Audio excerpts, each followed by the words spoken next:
This is the fourth year, right, for the Amnesty Project? No, this is the sixth consecutive. The sixth consecutive. You said there was a line this morning when you opened the doors at about 7 o'clock.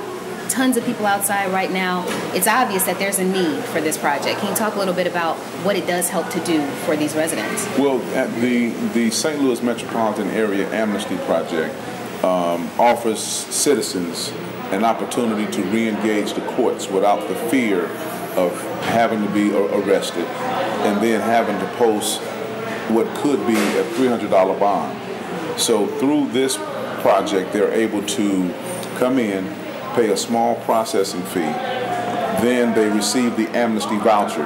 They take that voucher and $100 to the participating municipality.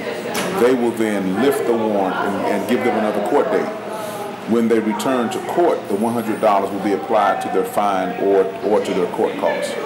So does it get rid of it completely, or is it helping them kind of start working on getting it resolved? Well, the warrant is lifted, but they are still responsible for all fines and all court costs. So they are still liable for everything that has been assessed.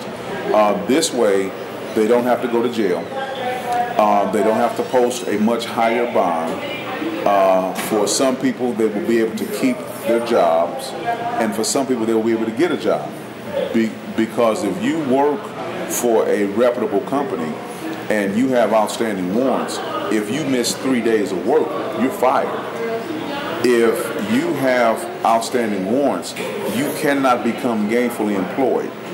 That was how Better Family Life initially saw the need, where we were in the job training and the job placement industry, and we were able to equip people with a skill, prepare them for the oral interview, prepare them for the written interview.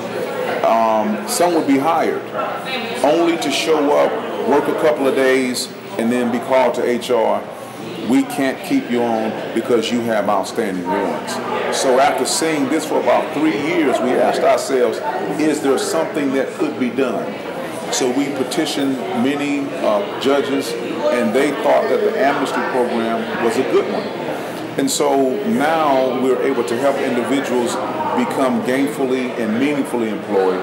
With warrants, the best employment opportunity is working with a temp company, making about $8 an hour. We get those warrants lifted. Now you can go on to make $25,000, $35,000 a year. These are small infractions of the law, but they become major hurdles for people that some may spend 10 years getting over. Now for some, they take the highway everywhere they go. Some people here in St. Louis, they don't drive too far past Jennings Station Road. So there's a lot of pressure, there's a lot of anxiety.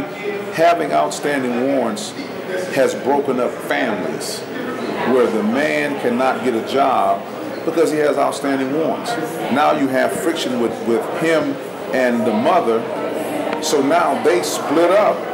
Why? Because he could not bring food to the table because he had outstanding warrants. Now you have children who have been raised without a father at home, so now they're exposed to the wiles of the world because daddy had to leave. Why? Because he missed a couple of court dates. So these are small infractions of the law, but they spiral in so many different directions. Then we've met mothers who were forced to live under slumlords in deplorable conditions, where the sewer drain was backed up in the basement, so the house always smelled bad. The sockets only worked on one side of the house. The mother was earning a livable wage, but because she had missed a couple of court dates, she could not sign a lease with a reputable landlord. She could not rent that townhouse. She had to live in a high-crime neighborhood with her children, hearing gunshots every night. Why? Because she missed 2 court dates. So we looked at it, and we're happy to have the municipalities come on board. We're happy to see that the citizens are actually taking advantage of the amnesty program, and it has a lot of promise. We think that this model can be easily replicated in every major city in America. And the need is in every major city.